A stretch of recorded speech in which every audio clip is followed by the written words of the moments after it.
Since 2005, anya na po, may constraint restraint in his mobility sa kanyang kilos. Hirap po yan eh. Physiological condition, physicality, pangangatawan ng tao, malaba. Hindi pa nakapunta sa Maynila. Ang krimen nangyari sa Manila North Cemetery, February 2023. Hirapan ka ba nung araw na yun? Hirap na hirap po, sir eh. Grabe yung hirap po, sir. Nakakain ka ba ng tama? Hindi po. Kunti lang po, sir, tinatakad. Nagugutom ka rin sa loob? Opo. Nagkasakit ka ba sa loob ng kulungan? Opo, nagkasakit po ako. Ano ba nangyari na nakita ba siya nung humarap sa hukom? Opo. Anong sinabi ng victims na anong tinuro siya? Negative po. Negative? Hindi daw po siya. Nagtataka po sila bakit ang hinuli taga Bicol. Alam po nyo dyan sa mga ganyang issue, Ginobentul po, may tungkulin din po kasi ang ating mga kapulisan. Tungkulin po ng pulis. Ang katotohanan, titignan niya yung sirkumstansya. Pagka ganitong may sakit, hindi makakilos, may Parkinson's disease, mukhang mahirap lunukin para sa pulis. Dapat po'y kumilos sila para maklaro muna yan sa hukuman. Kami po ay lumalapit sa hashtag ipabitag mo po para humingi ng tulong at mapaimbestigahan po ang nangyari sa pagkakakulong ng kapatid kong si Willie po. Noong August 28 po, magkasama po kami ng kapatid ko sa bahay. Tapos may biglang dumating po, nagulat po ako kasi sabi niya may warrant of arrest daw yung kapatid ko na murder daw po. Sabi ko po ng CDGB Ligaw, papagamot lang po ako. Sa karating akong kulungan, hindi ako kalabas. Hanggang din ako Maynila. Ang ginawa ko pong hakbang, umuwi po ako ng Bicol para siguraduhin yung nangyari. Kasi nagulat din po kaming lahat. Ba't nangyaring gano'n? May kapansanan po yung kapatid namin. Tsaka hindi po siya lumuluwas ng Maynila. December 4, nung pumunta yung complainant, kinausap po ako. Ang sabi niya po sa akin, hindi na daw po sila interesado sa kaso kasi nagtataka sila bakit ang hinuli taga Bicol, ang pumatay kilala nila kasi kaibigan ng kapatid niya yung pumatay. December 5 po, nailabas ko na po yung kapatid ko ng alas 11 ng gabi sa City Jail po. Sir, anong naramdaman nyo nung December 5 po, nakalabas po kayo? Masayang malungkot po kasi napagdusan ko hindi ko man ginawa. Nananawagan po ako kay Sir Bentol po na sana po matulungan po kami sa nangyari sa kapatid kong sa pagkakakulong niya, sa pagkadawit ng pangalan niya sa hindi naman niya po ginawa. Nagdusa po siya ng hindi naman niya kasalanan po. Masakit po kahit sino, ilagay niyo lang sarili niyo kung kayo po'y nalagay sa sitwasyon na kung saan napagkamalian, mistaken identity. Tapos nagdusa ka. At marami pong mga storyang ganito kahit sa ibang bansa. Ilang taon, 10 taon, 25 years, malaman nila na mistaken identity. Pero sa ibang bansa, binabayaran po sila. Nadidemanda po nila kung sino yung dapat idemanda na. Sa bansa po natin na mistaken identity dahil mahirap na bansa po tayo, parang pangkaraniwan na lang. Pag nagkakamali yung mga alagad ng batas, nagkakamali rin kuminsan. Kaya kinakailan dito masusing pag-iimbestiga. Hindi namin sinasabing magaling kami. Makakasama natin ngayon sa studio si Belia Vargas at si Willie Dasilio. Sila yung magkakapatid. Na nakikita nyo ngayon, ito si Willie, yung PWD nakukulong. And you can only see, kanina ko pag pinagmamasdan, yung hindi mo makokontrol na talagang makikita mo yung movement. Ayan. So, nagbiyahe pa po ng Maynila yan. So, hindi po ganun kadali. At if you look at that, si Belia at si Willie, magandang umaga sa inyo. Kumusta naman si Willie? Willie, kumusta ka naman? Mabuti po. Okay, sige. Alright. Naging madamdamin si Willie. Since 2005, anya na po, may constraint restraint in his mobility sa kanyang kilos. Hirap po yan eh. Physiological condition, physicality, pangangatawan ng tao, malaba. Hindi pa nakapunta sa Maynila. Ang krimen nangyari sa Manila North Cemetery, February 2023. Nakakalakad ka ba ng malayo o malapitan lang? Natutumba po ako. Dapat sa'yo na sa wheelchair. Nakakalakad naman po kasi pag napagod, tutumba. Umuo kaya ka umuupo. Opo. Ano ba ang trabaho mo dati? Wala po eh. Manukan lang po. Sa Manukan. Kaya mo bang ikwento sa akin kung ano nangyari sa iyo, Willie? Pumunta po ng August 28 yung mga tao. Police? Hindi po kayo po nakasibilyan po. Tapos kinuha po ako, sabi papagamutan ko. Sinabi sa'yo? Papagamutan po ako. Papagamot ka. Hanggang nakarating na po ako dito, hindi man ako. Hindi ka ba kilala ng barangay sa lugar, mga pulis doon? Kilala po. Kilala ka rin ng kapitan doon? Opo. Sino pa nakakilala sa lugar ninyo na ganyan ang karangayan mo? Marami po eh. Ni minsan di ka nakaluwas ng Maynila, maliban Hindi lamang po. nung binitbit ka nila, binahe ka First na. time ko po nakapunta sa loob pa po ng kulungan. Nung kinuha ka sa inyong lugar, saan ka sinakay? Private po, sasakyan po eh. Okay, nung kinuha ka private that time, saan ka dinaretso? Naligaw po, police station po, sir. Okay, pagdating sa station, anong nangyari? Tinanong po ako, hindi ko bang kilala ang binabanggit na pangalan. Ano bang pangalan daw ng suspect ang hinahanap nila? William Moral Balsuto daw po, sir. So, ang pangalan mo ay Willie Morao. Opo. May middle name ba yung hinahanap nila? Hindi ko po alam, sir eh. Nung wala ka bang kasama nung hinuli ka? Wala Nag-isa po ka eh. lang? Yaman po ko walang kasama. So, yung nag-iimbestiga ng polis, tinanong ba ang sitwasyon mo? Ba't ganyan ka? Hindi po eh. Wala man lang nakapansin sa'yo sa sitwasyon mo na Sinabi ko po sa kanila, hindi man naniniwala eh. doon mismo sa lugar ninyo. Opo, kasi sabi ko, papagamot kasi ako eh. Pero hindi ka nila kilala na taga-probinsya doon sa lugar ninyo. Kilala po ako doon eh. Oh, kaya lang yung mga pulis umaresto sa hindi ka kilala. Hindi po. So, nung malaman mo, inaresto ka, dinala ka sa Manila, sinakay ka sa sasakyan. Sa kampo kami, nagbus po lang kami. Nagbus kayo. So, nagbus noon, anong pakiramdam mo nung nagbabus ka? Kinakausap ka ba ng pulis o nagtatanong ka, bakit ako binahe? Iba po nagdala sa akin po, sir. Hindi ka nakausap? Babae po nagdala sa akin. Babae? Babaeng policewoman? Kinausap ka ba ng policewoman? Nagtinanong ka, ba't ganyan ang kalagayan mo?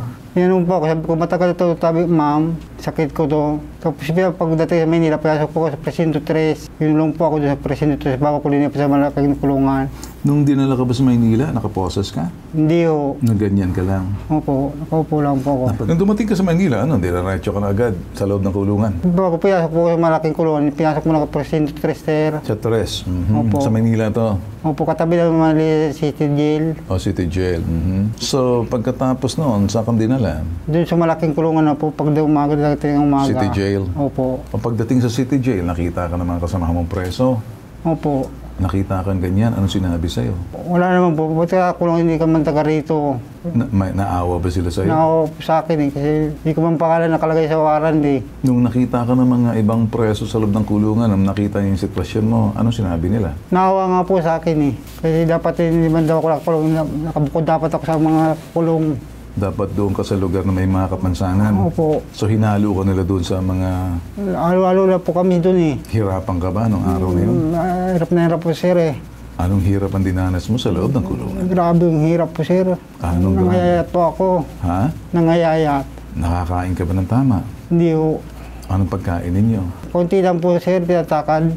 Nagugutom ka rin sa loob? Opo. Alaala mo nung ikay nasa Albay, hindi naman ganyan ang kain mo. Hindi ho. Nagkasakit ka ba sa loob ng kulungan? Opo, nagkasakit po ako. Saan ka dinala? Yun lang sa loob ng kulungan, may pagamutan doon maliit. Di ka ba nilipat sa isang pitan na parang hiniwalay ka dahil sa kondisyon mo? Hindi ho, alo-alo kami. So ilang buwan ka nakakulong sa loob ng kulungan? Nag-apat na buwan po. 4 na buwan. So pang-4 na buwan, hinarap ka ba sa hukom? Opo. O nung hinarap ka sa hukom, nandoon ba yung pamilya ng biktima na nagtuturo sa iyo, ikaw yung suspect? Opo, katabi ko po. Katabi mo, nung nakita ka ng nagturo sa iyo, ano sinabi sa iyo? Hindi po niya ako kilala. Hindi ka kilala. Okay, so nung nakita ka ng pulis, ano sinabi sa iyo? May tinanong naman po. Tapos parang may tinitingnan sa picture sa cellphone. Tinignan sa picture cellphone. Opo, pinawal po itong mask ko po. Pinatanggal, o nung nakita na sa picture ikaw at saka yung suspect, tama? Malayo po eh. So paano ka nakalabas pansamantala? Nangyari po sa kanya, sir, yung binigyan lang po kami ng provisional dismissal Release, po. okay. Ayun po yung gusto ko pong malinawan sana po. Okay, Kaya po, sige. Mamaya kausama. Okay, sa linya ng telepono si Police Major, ito ay si Philip Ines. Okay, Major Philip Ines, magandang umaga sa iyo. Yes, Sir Ben, isa po kakalmado at mapagpalang umaga po sa inyo. Galing din po sa mga nanonood sa inyong programa ngayon. Alright, maraming salamat sa pagtanggap mo. Nakalabas po sila at lumapit sa amin. Gusto lang malaman on the side ng law enforcement, kung kayo po ay pwede magsalita, tinatanong nila, ano bang ibig daw sabihin provisional release? Ano pong situations ng kaso nitong murder na kapangalan niya raw? Ano pong nangyari dito, Major? Yes, Sir Ben, hawak ko lang po yung spot report at saka yung mga progress report. Kaya konting brief background na po ito. May nangyari pong shooting incident noong pong February 14, 2022. Ganun pong alas 2 ng hapon dito po sa loob ng Manila North Cemetery. At May dalawa po doon tayong biktima dyan. Dalawa pong babae, isang 32 years old na kalaunan namatay po at isa pong 28 years old po na nadala naman po sa hospital. Okay. At yun nga po, ang nag-imbestiga po dito, ito pong homicide section natin ng Manila Police District. At during po dun sa course ng pag-iimbestiga, nag-check din po tayo ng mga CCTV. At meron po tayo lumabas dito na complainant. Ito po, nandun po sa progress report nila na may date po na June 11. Nung June 10 po, may lumabas po kasing testigo, kapatid po ito nung biktima natin.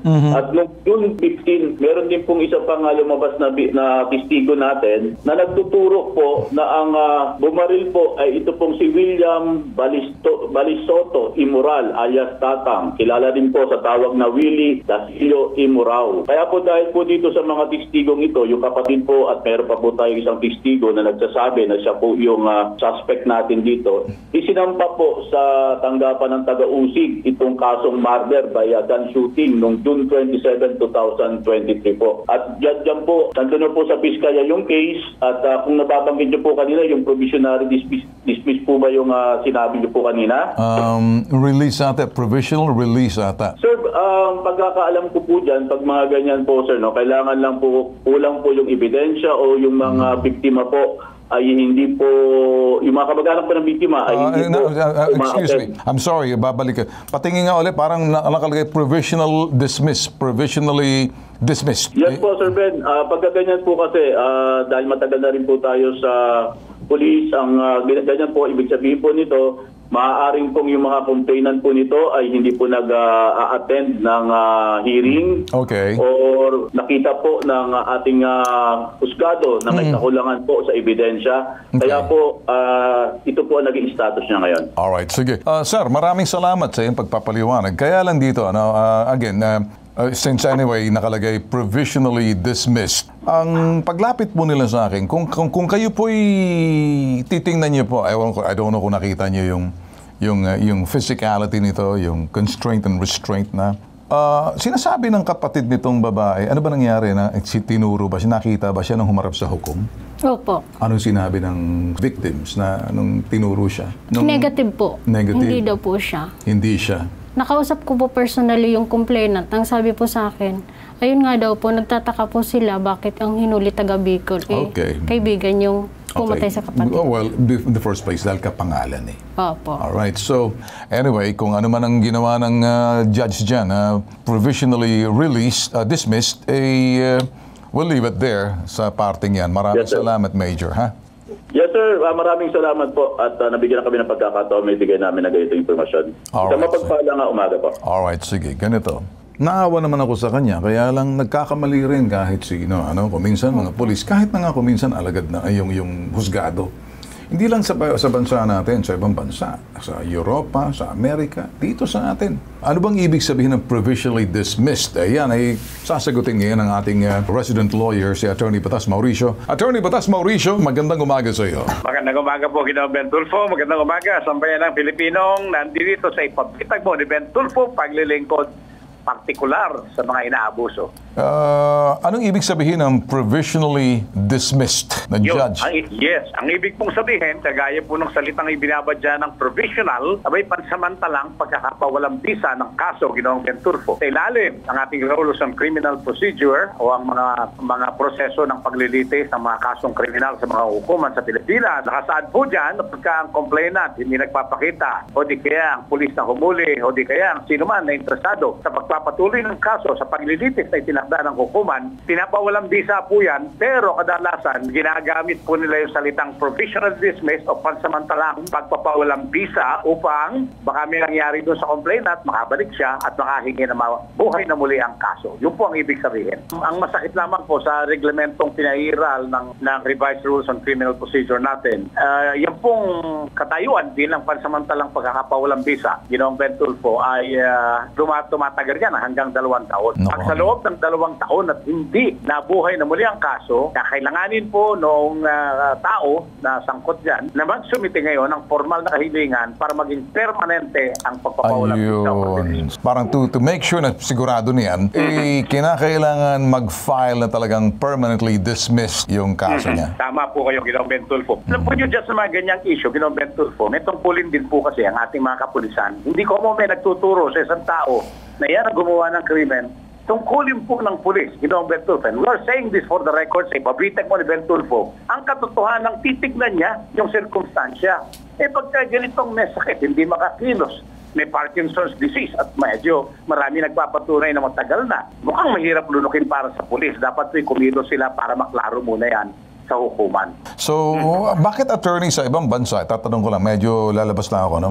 Apo. Now, wrongfully they were arrested and served their sentence for 20 years, 25 years, and even more for the wrongful arrest and being sentenced. Sila ay nakakakuha ng danyos doon sa gobyerno, sa mga alagad ng batas for the wrongful arrest. Meron ba tayo rito sa Pilipinas para medyo mag-ingat ang ating mga alagad ng batas o kulang pa tayo ng batas for the wrongful arrest made by the law enforcers na pagkaroon ng due diligence na dapat siguro ipasat ang mga batas na kapareho nito, wrongfully arrest, because we have a lot of complaints na kapareho nito.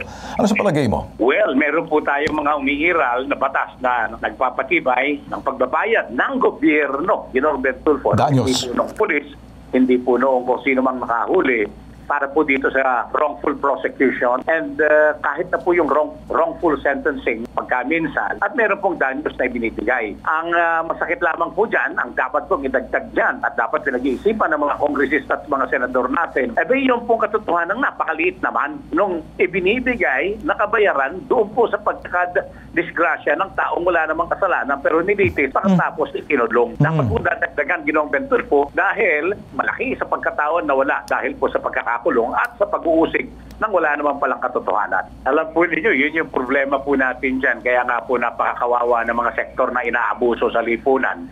Dahil kahit po sa batas na umiiral sa kasalukuyan, maliit po malaki na po yung 100,000 pisong ibinibigay. Naku. Isipin po nyo na abuso, na kulong, na usig, pagkatapos wala naman palang batayan. Abay, kawawa naman yung ating kababayan. Kung meron pong grupo, kongresista o senador na magpapanukala, taasan naman ang konti at ibagay doon po sa pagtaas din ng cost of living ng ating mga kababayan. Pero wala pong tumitingin, Ginoong Ben Tulfo, sa larangang ito ng mga inaabuso ang kababayan natin. Maraming salamat, attorney.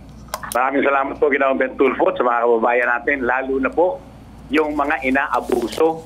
Dito po kayo, ipaglaban mo sa pamamagitan ng ipabintag mo kay Ben Tulfo. Bitag ni Ben Tulfo. Magandang araw po sa atin. Sa inyo naman, sige, ganito. Susubukan, ito gagawin natin. Ito, nandito rin tayo. Gagawa tayo ng paraan ng ways na parang ma-permanently dismiss. Kasi kung provisionally dismiss, ang ibig sabihin, 2 taon para wag kayo magreklamo. Baka kasi pag nagreklamo, may danyos na 100,000. I-permanently dismiss pagkatapos, tsaka gagawa ng hakbang na para siya'y mabayaran ng danyos sa perwisyos. Susubukan natin dahil ako magaling dyan. Pero antayin mo kapag ako'y sa panahon ngayon, mahirap magsalita. Okay? Opo. Ay, ipagtatanggol ka namin dito. So, usap tayo sa baba, okay? Opo. Meron ka bang gustong sabihin? Salamat po, sir. Opo. Tulog ka na maaga, pahinga lagi, kain ng masustansya. Galaw-galaw lang konti, ha? Opo. Okay? Salamat po, sir. Walang anuman. Usap tayo sa tapos ito. Ito po nag-iisang pambansang sumbungan. Serbisyo, tulong, tatak, bitag. Ako po si Ben Tulfo. Ito po hashtag ipabitag mo.